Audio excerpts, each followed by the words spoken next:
So for the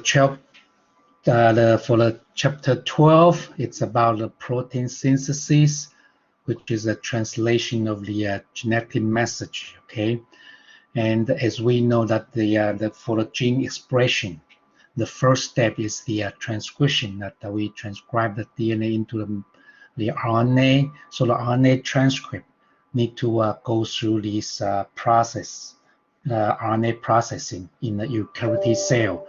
So during the RNA processing, you're going to add a 5' cap and poly-A tail, and also splice the transcript.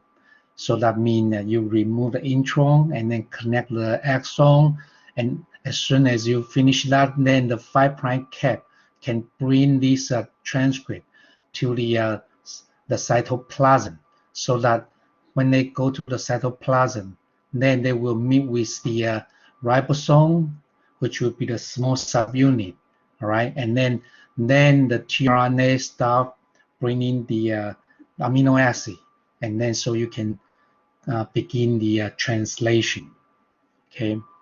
And then to produce the polypeptide.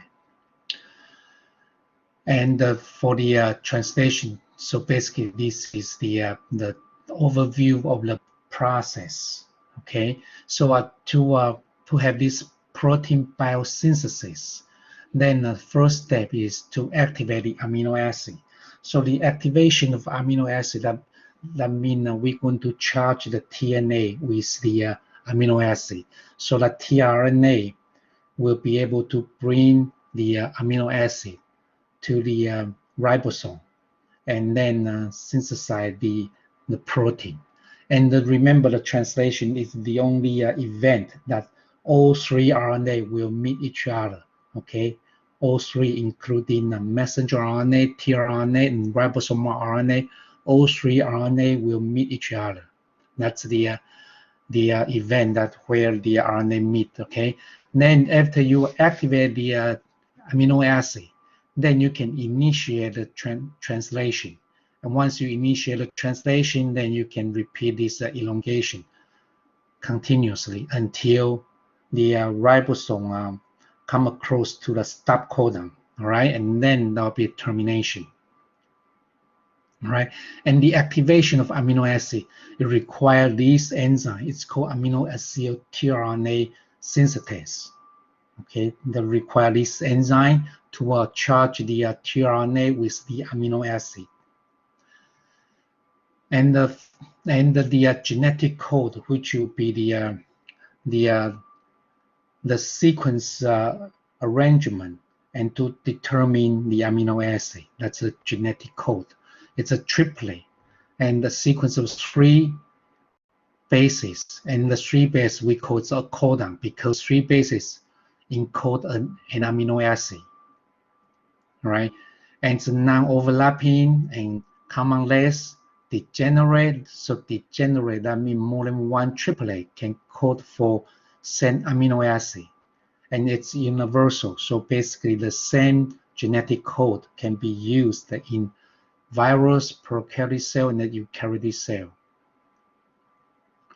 Okay, the genetic code. So as the ribosome move along the messenger RNA, then they will read the messenger RNA 3 bases at a time, okay? So that you can read these 3 bases and 3 bases, and then there's no overlap, okay? So you have 3, 3, 3, and 3 to give you the genetic, to give you the to translate into the amino acid. So because the ribosome will read every 3 nucleotide, right, and to give you the genetic code. So each position can have 4 possible nucleic acid in that particular position. So you have 4 possible nucleic acid and 4 possible nucleotides, and 4 possible nucleotides. So 4 multiply 4 multiply 4, that's 64. So you can have a 64 codons, all right? And 61 would be the amino acid. They code for amino acid. And 3, UAA, UAG, UGA. they are the termination signal, that's stop codon.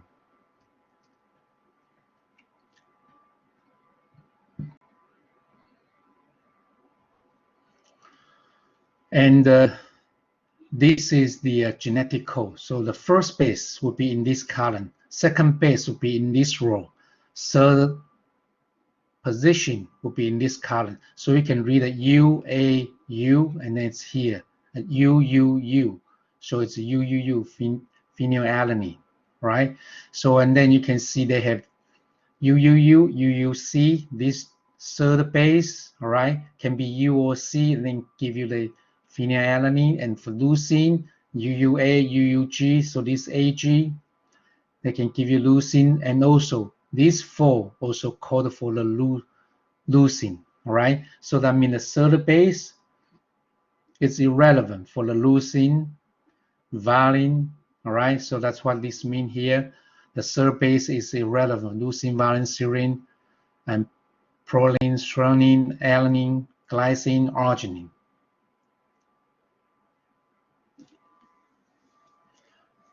And the second base is important for the type of amino acid. So if the second base is U, then the amino acid most likely will be the hydrophobic, okay? Will be hydrophobic.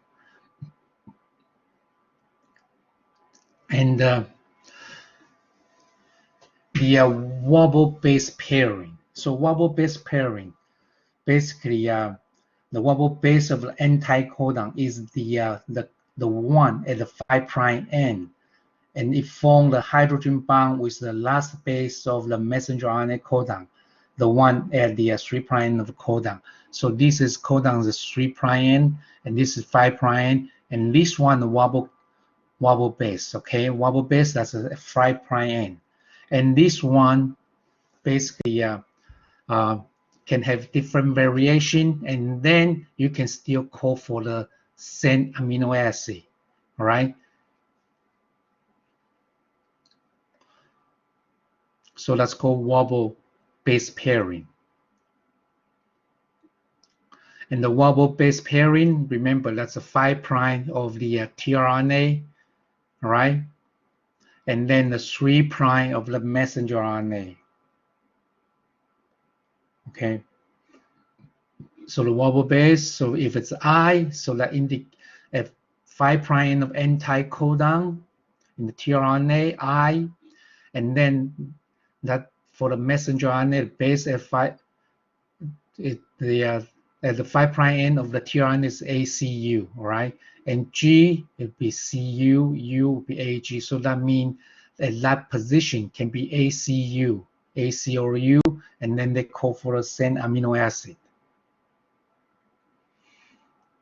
And this is just to show you the wobble base pairing alternative.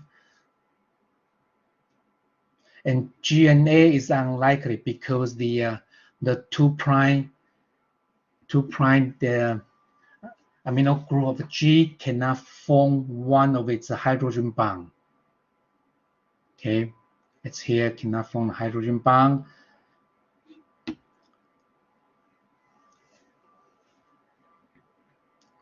And the uracil and the cytosine here may be possible, even though the two the carbonyl are juxtaposed, the carbonyl group, okay, and then the two UU will be here. The two UU arrangement are also feasible, and GU and IU are both possible and somewhat similar, like here GU and IU, all right, and the purine IA, so that's also possible to form the wobble base pairing, okay. So the wobble hypothesis, basically, the degenerate codon for a given amino acid differ only in the third base, all right? Therefore, fewer different tRNA are needed because a given tRNA can base pair with several codon. Okay, so that's the one of the important aspects. So you you only need the less tRNA. Okay, the less tRNA is needed. And then for the activation of the tRNA, that's the, as I mentioned earlier, that's the beginning of the translation. You need to charge the tRNA with the amino acid. And also another event is important is the dissociation ribosome into the two small and to a subunit. So you have to dissociate the large subunit from the small subunit.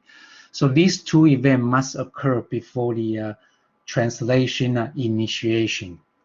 And the tRNA charging, so that means you charge the tRNA with the amino acid. That means the amino acid must be covalently bound to the tRNA. And here is the two-step process. So the first step, okay, the first step here, so you have ATP, right? So you have to have ATP, and this is the amino acid.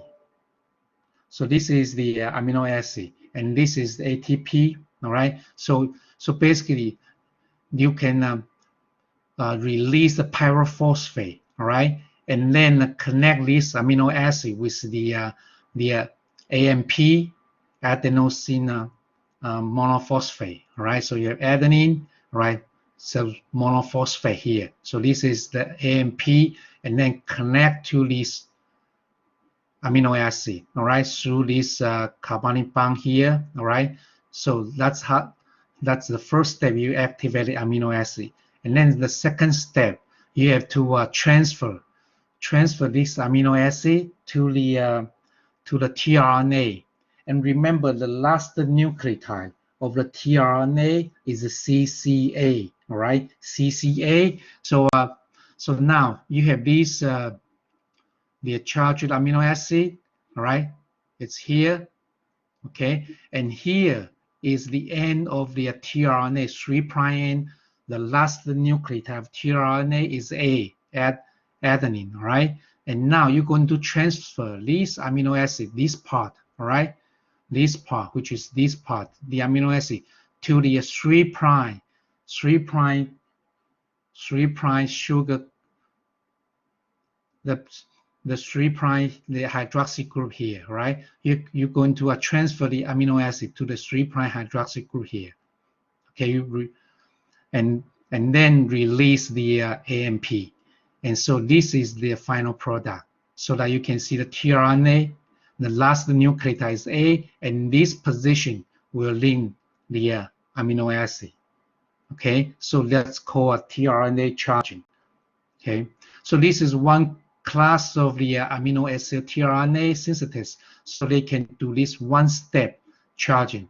And then the class 1, they have to have the extra step, all right? Because at first they don't transfer the amino acid to the number 3 carbon here. They transfer to the number 2 carbon first, all right? Transfer to the number 2 carbon here, and then they need the transesterification to transfer this amino acid from second carbon to the third carbon, all right, to here. So that's for class 1 amino acid tRNA synthetase. For class 2, it's only one-step event, and here you have extra step. Okay, so that's called amino acid activation. And then this is the structure of tRNA, right? As I say, the last 3 nucleotide of the tRNA is CCA. So this is A, and so basically the amino acid will be covalently bound to this A, all right, at the 3' carbon, and here's anti-codon, and then 5' to 3', so it's 5' to 3' here, this direction. And this anti-codon must complementary to the messenger RNA, so that they will bind, and then this tail, the 3' tail with the amino acid, will be able to perform the synthesis. Okay, and this is just the background to show you the anti-codon match to the codon. All right, the messenger RNA. Okay, UUC, and then 5' to the 3', 5 to 3. Okay, so GAA, and then bring the phenylalanine. So here we call it codon, and here's anti-codon. And then another event must occur before the initiation. That would be the dissociation of ribosome, because you know the ribosome composed of a large subunit and small subunit. All right, and then the you need to dissociate these two subunits. So you need the RRF and the EFG, these two proteins, to promote the dissociation. And then as soon as the small subunit dissociate from the large subunit, then the IF3, which is initiation factor 3, will bind to the small subunit, 30S subunit, prevent the reassociation with the 50S subunit. Okay, so that's the two events need to be occurred before the initiation. And then the chain initiation, basically, you need all these components, all right? You need a tRNA, formylmethionine. That's the first amino acid in the bacteria, okay? Bacteria cell. And also you need to have a messenger RNA, tRNA, messenger RNA, and ribosome, all right? And initiation factor 1, 2, 3, they form this initiation complex, all right? So it'll be like here. So you have this messenger RNA, and this is cytokine sequence. That's upstream of the star codon, all right? Because the presence of cytokine, all right, cannot recognize, cannot interact with the 30S subunit, the 16S ribosomal RNA of the 30S subunit, so that they can bind together, all right? And bind together. In the meantime, you will have the initiation factor 3, 1, and then also you have tRNA, and then the initiation factor 2 come in, all right, and then they form this complex, all right. As soon as you release IF2, all right, and then also IF1 and 3, then the 50S, the large subunit will come to form this complete ribosome. And then at this time, you have this first amino acid in the place already, all right? And you have 3 different locations. You have X6 site, and then you have P and A site, all right? And then the P site, you first amino acid forming methionine. And then as soon as you have this initiation, all this every component ready, then you start the elongation, all right? So you have the exit E side, P side, peptidyl side, and A side, amino acid side, all right? So E, P, A side, all right? And then so P side, you're already occupied by the formyl and methionine, okay?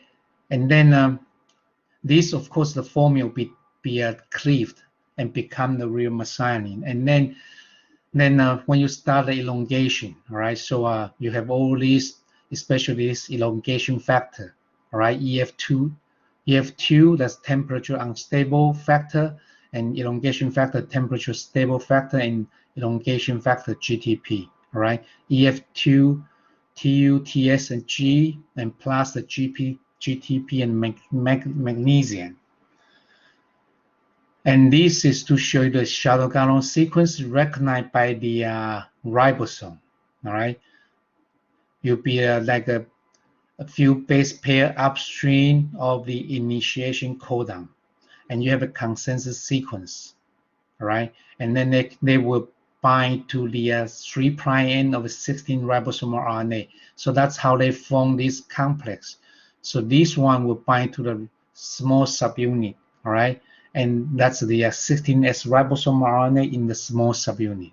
Okay, and then elongation. So first of all, you have this amino acid tRNA is bound to the A side. That's the second codon, right? Because the P side is already occupied.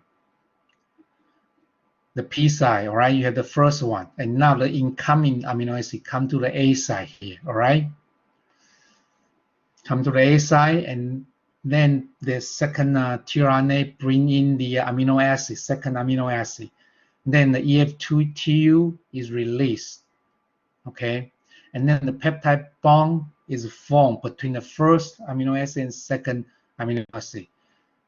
And then once you transfer the, so these all come in, then you come into the second amino acid, and then this amino acid be transferred to the second one, and now the P side will be uncharged, right? The tRNA in the P side will be uncharged, right? The P side is uncharged, okay?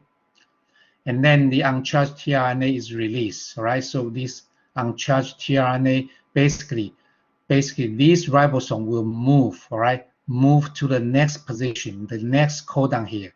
And then so that this AUG will become in E side, right?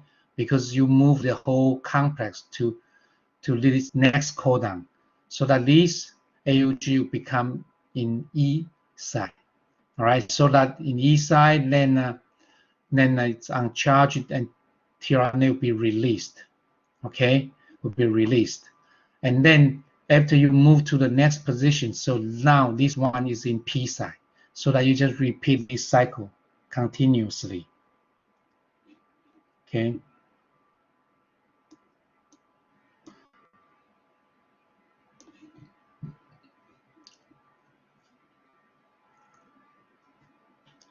And this is just to show you the peptide bond synthesis, all right? The peptide bond synthesis. So it's the nucleophilic attack. It's a nucleophilic attack by this alpha amino group of the A side. Amino acid tRNA and the carbonyl C of the P side, peptide tRNA, all right? So basically this nucleophilic attack, right, from the amino acid of the A side attack the carboxyl group of the P side tRNA here, right? So when they attack, right, and then they form these, right? They form the CONH, the peptide bond, right? So that, and then they transfer the amino acid to the A side. And then the termination. So basically, the termination, when the ribosome arrive, they see the stop codon of a messenger RNA, then the release factor 1 and 2, they will bind, right? Either 1 or 2, right? And then the IF3 that help the IF1 or 2 to bind. Once the IF1 or 2 bind to the A side, then the entire complex dissociate from the messenger RNA. Okay, so it's just like this when they encounter this stop codon UAA, and then the release factor 1 in the help bind to the A side through the help of the release factor 3, all right? And then as soon as they bind, then they release the newly synthesized peptide chain, okay? And here is a summary of the components required for each step of protein synthesis. For activation, you have amino acid, tRNA, and this amino acid tRNA synthetase in the presence of ATP and magnesium, okay? And then these are required for initiation, elongation, and then termination. So that's a protein synthesis. And also in prokaryotic cell, translation begins very soon after the messenger RNA transcription. and also several molecule of RNA polymerase bind to a single DNA gene, then each in a different stage of transcription, and also possible several ribosome bind to the single messenger RNA, and then you can have different stage of the translation, and we call this will be the polysome. All right, that's the messenger RNA bound to several ribosomes. And it'll be like this, all right? So as soon as you have transcript, then the ribosome will come, and then to start the protein synthesis, and then we call it a polysome. And so this is eukaryotic translation. It's similar to the prokaryotic translation. And the post-translational modification.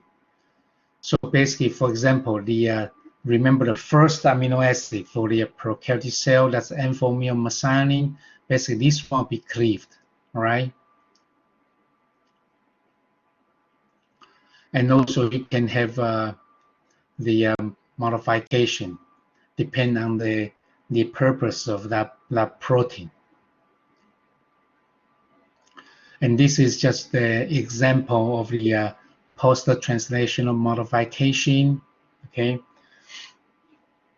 So after precursor proinsulin, all right? The proinsulin is formed by the transcription translation process. It is transformed into the proinsulin by formation of 3-disulfur bond, right? When you form the 3-disulfur bond, then you become the proinsulin. And then you have a specific cleavage, okay, that can remove the end segment to convert the proinsulin to the proinsulin. And then you have two further, you have one cleavage and two further cleavage, all right? And then you can make this proinsulin to the insulin. So these are the example post-translational modification. And one of the degradation pathway in eukaryotic cell is called ubiquitination, okay? Basically, the protein that need to be degraded will be bounded by ubiquitin, so that it's like a label, ubiquitin, to label that specific protein, and so that the cell know which protein will be need to disrupt it. Okay, that's a ubiquitination.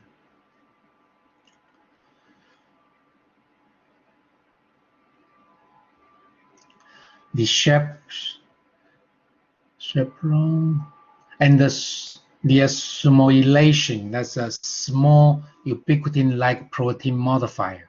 They are highly conserved protein and covalently ligate to the target protein by the 3-enzyme conjugated system. All right, just like this. So the sumo protein, they will basically label to the specific target, so that the cell will know which target need to be disrupted. So that basically that's the end of the